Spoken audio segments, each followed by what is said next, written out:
कि मैं उन शब्दों को तो रिपीट नहीं करूंगा, लेकिन सुधाकर जी ने जो उनके लिए कहा है वो 16 आना एकदम बिल्कुल सही सटीक कहा है।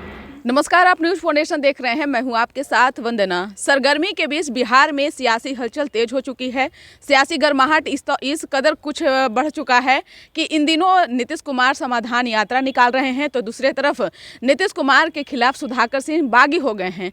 हमारे साथ बात करने के लिए हैं बिहार विधान परिषद के सदस्य सचिदानंद राय, और इनसे सवाल है कि कैसे देख रहे हैं, एक तरफ नीतीश कुमार समाधान यात्रा निकाल रहे हैं तो दूसरी तरफ सुधाकर सिंह उनको भद पीट रहे हैं। सुधाकर सिंह कौन है पता है ना? वैसे सुधाकर सिंह के पिताजी कौन है तो पता होगा आपको। राष्ट्रीय जनता दल के अध्यक्ष हैं, प्रदेश अध्यक्ष है ना, जगदा बाबू, उन्हीं के पुत्र हैं वो जी। अगर वो बोल रहे हैं इसका मतलब कि निश्चित रूप से राष्ट्रीय जनता दल बोल रहा है। तो राष्ट्रीय जनता दल जब उनको शिखंडी कह रहा है, जब उनको बेशर्म कह रहा है, और ये नाइट वॉच तक लोग कह रहे हैं, नाइट वॉचमैन भी बोल रहे हैं। इसके अलावा जो है वो आपने देखा होगा कि मुख्यमंत्री जी उप मुख्यमंत्री की उपस्थिति में वो 15 साल के शासन का याद दिलाते हैं, जंगलराज की याद दिलाते हैं, किस तरह से लड़कियां असुरक्षित थी वो बताते हैं। तो ये तो इशारों में चल रहा है अभी जंग, अभी तो चल रहा है नूरा कुश्ती। लेकिन एक चीज़ तय है कि मैं उन शब्दों को तो रिपीट नहीं करूंगा, लेकिन सुधाकर जी ने जो उनके लिए कहा है वो 16 आना एकदम बिल्कुल सही सटीक कहा है।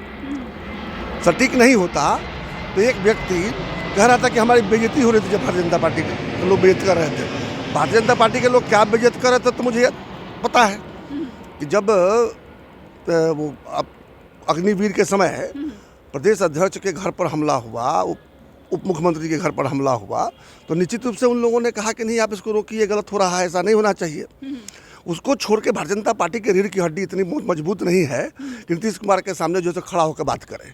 हमेशा झुक के सलाम करने वाले लोगों में रहे हैं, तो झुक के सलाम करते थे, उनके यहाँ उनकी बेइज्जती हो रही थी। और यहाँ पर रोज़ उनको अच्छे संज्ञा से बुलाया जा रहा है तो उनको अच्छा लग रहा है। तो आपको समझ में नहीं आ रहा है कि ये सरकार जो है बंद कमरे के अंदर में आपस में नूरा कुश्ती करने के सिवा उनको कोई काम नहीं है। बिहार की जनता बेहाल है। आपने देखा शराबबंदी किस तरह से फेल है, किस तरह से जहरीली शराब पीकर लोग, संख्या तो आपको 80 बताया जा रहा है। 8 बार मुख्यमंत्री रहे, आखिरकार नीतीश कुमार इतने कमजोर क्यों पड़ गए, इतने लाचार क्यों हो गए हैं? मजबूत कब थे वो तो हमेशा किसी कंधे पर चढ़ के ऊंचा बनते रहे हैं। भारतीय जनता पार्टी की मजबूरी है कि उनको बस 40 MP में इंटरेस्ट है। बिहार में जाए उसको कोई फर्क नहीं पड़ता है। आप देखिए हमेशा लोगों ने वोट दिया भारतीय जनता पार्टी को, अब मुख्यमंत्री बने नीतीश कुमार। और जब एक बार लोगों ने वोट दिया राष्ट्रीय जनता दल को तो भी मुख्यमंत्री बने नीतीश कुमार। इनके वोट से जीतते हैं तो उनके साथ सरकार बना लेते हैं, उनके वोट से जीतते हैं तो इनके साथ सरकार बना लेते हैं। ये नीतीश कुमार ने ये प्रयोग इतना बढ़िया से करके सीख लिया है कि इसका फॉर्मूला के मास्टर हो गए हैं।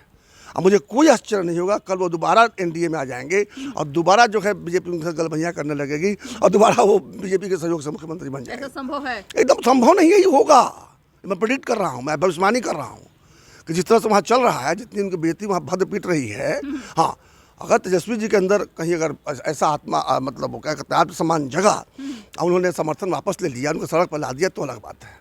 लेकिन थोड़ा और समय देंगे तो मुझमें विश्वास साथ कर सकता हूँ कि नीतीश कुमार जी ऑलरेडी चैनल खोल दिए होंगे, भाजपा के लोगों से बातचीत चल रही होगी, शर्तें फाइनल हो रही होंगी कि मैं मुख्यमंत्री बनूंगा या किसी और को बनवाऊंगा, मैं मुख्यमंत्री बनूंगा तो मेरे हाथ में क्या कंट्रोल रहेगा वगैरह वगैरह, ये बातें बैक चैनल से चल रही होंगी। नीतीश कुमार को मैं बहुत बढ़िया से जान गया, मैं उन्हीं के कारण राजनीति में आया था, मैं उनसे इंस्पायर्ड होकर राजनीति में आया था। आज वो 2-3 साल उनके साथ रहा तो मैं समझ लिया कि इस व्यक्ति को कुर्सी छोड़कर और किसी चीज़ से प्रेम नहीं है। बिहार की जनता से तो जीरो, कोई प्रेम नहीं है। और आप लोगों ने उनको सुशासन बाबू पता नहीं क्या क्या बाबू की संज्ञा दे रखी है। तो निश्चित रूप से अगर किसी को बिना कुछ किए ही अच्छी संज्ञा मिल जाए तो उसका दिमाग तो सातवें आसमान पर चढ़िए नहीं जाएगा। क्या लगता है सुधाकर सिंह पे कार्रवाई होनी चाहिए? नीतीश कुमार को अगर महागठबंधन का हिस्सा बने रहना है तो क्या सुधाकर सिंह पर तेजस्वी यादव को कार्रवाई करनी चाहिए? क्या नीतीश कुमार उनको मंत्रिमंडल से बर्खास्त कर पाए थे?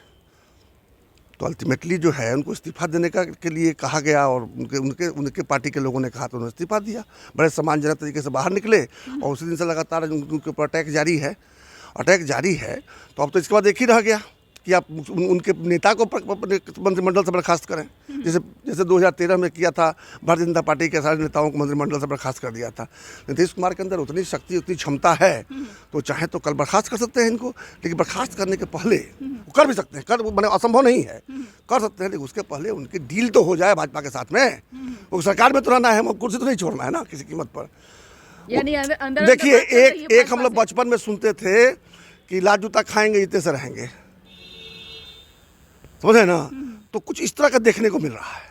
यानी अंदर अंदर बात चल रही है बीजेपी से। बिल्कुल चल रही होगी, मुझे नहीं पता कि चल रही है कि नहीं, मैं आधिकारिक तौर पर नहीं कह सकता हूँ। लेकिन फिर भी आप दावे के साथ कह रहे हैं, बहुत मैं बड़ी बड़ी बात ये आप कह रहे हैं, लेकिन कुछ सच्चाई तो होगी ना। जितना मैं नीतीश कुमार को जानता हूँ और जितना मैं भारतीय जनता पार्टी को जानता हूँ, मैं पूरे विश्वास के साथ कह रहा हूँ कि उन लोगों में बातचीत चल रही होगी और वो दिन दूर नहीं है जो दोबारा वो नीतीश कुमार जी भारतीय जनता पार्टी के साथ आकर मुख्यमंत्री बन जाएंगे।